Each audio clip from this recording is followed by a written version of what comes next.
Wah, baik kena.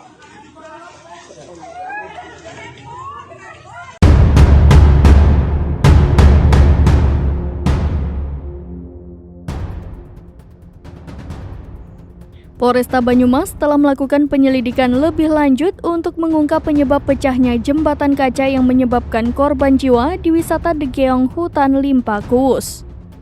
Dalam insiden tersebut, 4 pengunjung jadi korban jembatan kaca pecah dan 1 diantaranya meninggal dunia. Pemilik sekaligus pengelola wisata Degeong berinisial ES ditetapkan sebagai tersangka utama. Kapolresta Banyumas, Kombes Edi Suranta Sitepu mengatakan, penyidik menemukan kelalaian yang dilakukan pengelola wisata yang mengakibatkan 1 pengunjung tewas. Kelalaian pengelola wisata Degeong yakni wahana jembatan kaca tidak berizin dan tidak memiliki sertifikasi layak fungsi. Selain itu, di wihana tersebut tidak ada papan standar operasional prosedur untuk keamanan pengunjung. Tinggi pilar yang menyangga jembatan kaca juga berbeda-beda sehingga menimbulkan getaran.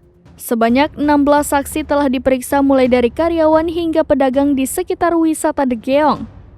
Tim Lab 4 telah mengecek kelayakan jembatan kaca dan ditemukan kaca yang dipasang hanya 1 lapis berukuran 1,2 cm. Kombes Edi Suranta Sitepu menambahkan tersangka ES mendesain sendiri jembatan kaca tanpa ada kajian keselamatan.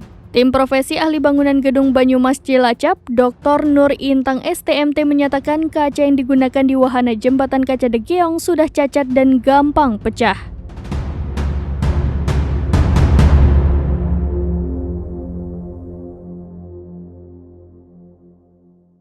Download Tribun X sekarang, menghadirkan lokal menjadi Indonesia.